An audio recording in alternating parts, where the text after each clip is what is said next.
Hey, it's Ink. Tier lists are a weird thing in Smash. On one sense, they're useful because if you pick a low tier and win, I mean you won with a low tier. But if you pick a high tier and win, that's just because you're bad at the game. So there's always been this weird dynamic of tier lists, so naturally one might want to know who the best character in the game is and who to avoid. Well, lucky for you, I found the perfect list for that in maybe one of the worst articles I've ever read on Super Smash Bros. Balance. So this is from a very reputable news source, ScreenRant, who always does very good stuff, and it's written by a Scott Bayard. I guess it's like a southern bard, I don't know. But Scott has decided to tell us who the best in the game are, or as he puts it, who the pros play, and who to avoid like the plague. Now I do want to mention real fast, this came out in December 2018. So we're gonna give Scott maybe 1 or 2 points of leeway that he can cash in at any time during this video to give him an excuse. Other than that though, just keep in mind that this is with the very first release of the game and there hadn't really been any balance patches. I think he has a pretty good take on it, so we ought to just jump into this. Super Smash Bros. Ultimate has finally been released and players across the globe has had the chance to play the game and determine how the returning characters have changed and how the new characters stack up to the competition. Masahiro Sakurai promised that Super Smash Bros. Ultimate would be a faster and more offensive focused game than its predecessor. The speed and increase of Super Smash Bros. Ultimate makes it feel like almost a totally different game, with the pace of Super Smash Bros. 3D and Wii U feeling like it's underwater by comparison. Okay. Off to a good start with me, Scott. Not the biggest fan of Wii U. I mean, feeling like underwater is a fair assessment if we're talking about Brawl that feels like we're going through syrup. But yeah, so far, nothing's wrong here. He then goes on with some more kind of intro article, stereotypical stuff. But then we get into the real meat of the article, which I think you're gonna love. So first off, we have one of the most powerful characters in all of Ultimate. He totally wipes the game, Ganondorf. Now, if you want to get on my good side, say anything good about Ganondorf, because what people don't realize is that Smash actually has 2 very distinct tier lists. There's a tier over here off of who's competitive to play in the game and who's viable, and then over here, maybe a bit more important, we have the tier of coolness. And Ganondorf always tops the coolness tier. Let's hear their argument though on why he is overpowered. One of the overall changes to Super Smash Bros. Ultimate was to increase the speed of every character in order to make the game move faster and make it less defense focused than it was in Super Smash Bros. 3DS/Wii U. Okay, real fast, Scott. I love the way that you just throw in the entire title of the game. Like, genuinely, no one goes that far in depth. Now, some people say that Sakurai actually considers those 2 different games, Smash 4 and 5, if you will. Most people call it Smash 4, but points to you for dedication, I guess.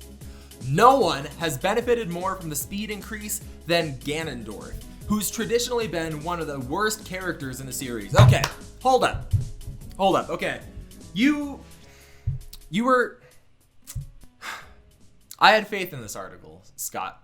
I realize that we may have gotten off on the wrong foot by me saying this is one of the worst Smash articles I've ever read and has no idea of balancing. I'm Ink, by the way, good to meet you. Alright, I need to be cheered up.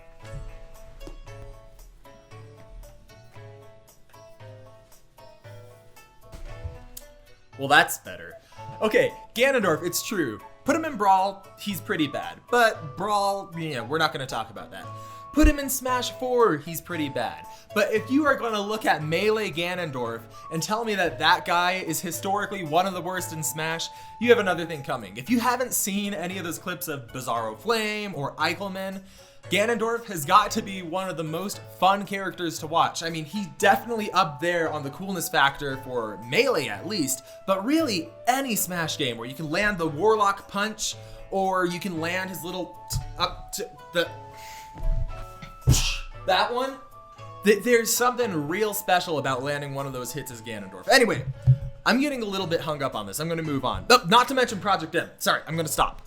Ganondorf's terrible speed and lack of projectiles meant that it was easy for ranged characters to just bait him and rack up damage over the course of the match. The new version of Ganondorf now is incredibly fast. Incredibly fast. Okay, Ganondorf, he's better than Melee. Whoa, no, bad me. Okay, Ganondorf in Ultimate, he's better than Brawl. He's better than Smash 4.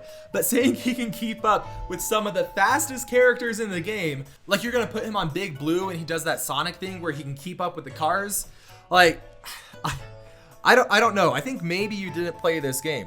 And if you play Ganondorf in Ultimate, projectiles still suck. When I play Ganondorf and go up against a Mii Gunner or something, I want to throw away my game. And he's still very subject to bait. If you get any sort of like master baiters who can... If you get some people at the game who are really good at baiting you, I don't know, Ganondorf is still very punishable. Let's move on. I'm harping on this a bit too much. All right, the next character is someone that pros should avoid. Bayonetta. Let's hear him out.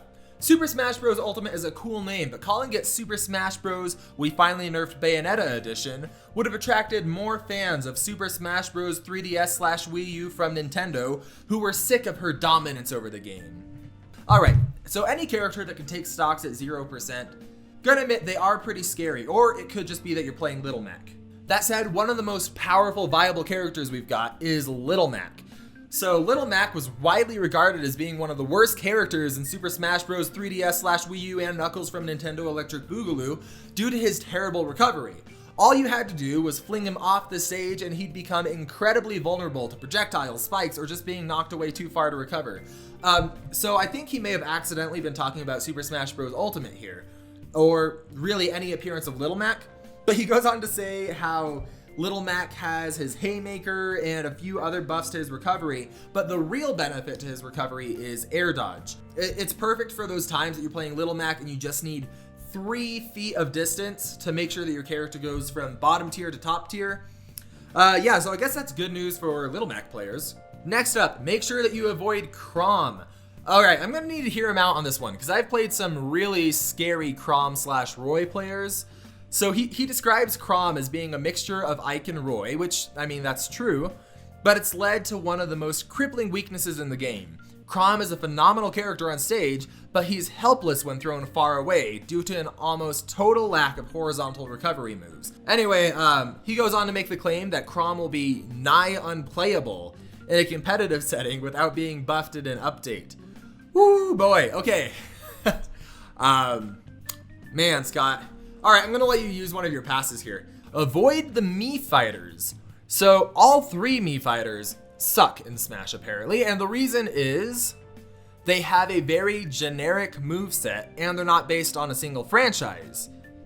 Okay, which means that they're outstripped in their fields by other characters in the game. Alright, I suppose that's true, but then he goes on to call them bland and boring. Let me just say, the Mii fighters have some of the coolest skins that I've ever seen in Smash.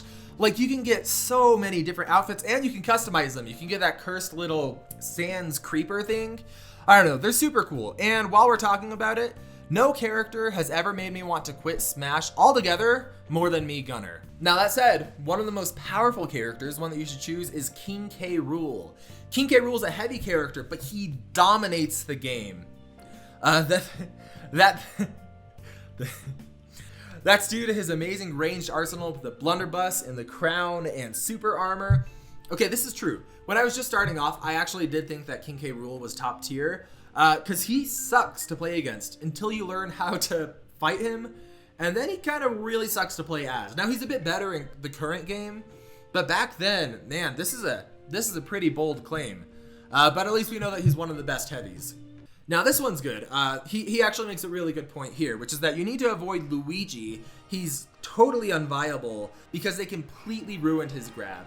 And this one they have a good point on. He did used to have an up-close grab, but now he has a ranged one, and it's totally weakened him as a character. And it made him so that his combo potential is nowhere near where it used to be. I mean, in Smash 3DS/Wii U and Knuckles Electric Boogaloo 2 for the Nintendo Wii, like at least you could get something, but here, man, poor Waluigi. Also make sure you avoid Snake. He sucks in this game. First off, they nerfed his booty, so that was a controversy. But the main thing that he cites for Snake being bad is how awful of a zoner he is. How his projectiles aren't fast, they can't control the stage, which again, alright, you used up your last pass, Scott. I'm sorry. Now, powerful is Ike, because unlike Chrom, Ike has a great recovery.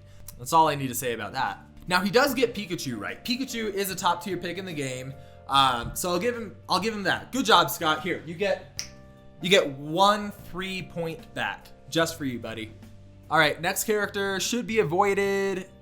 Bowser. All right, taking it back. Sorry, you lost it.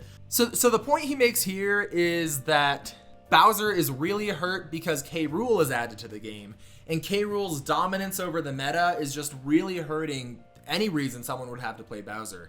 It's this that makes me really question whether or not Scott has played the game. Anyway, I'm done goofing on this guy. I feel bad for all the crap I gave him for his list. Scott Baird, if you are watching this, thank you for the content. Once again, I'm Ink. Good to meet you. If you guys enjoyed this, let me know. This is a new format for me. I hope you enjoyed my festivity. And until next time, I'm going to be polishing up my Little Mac.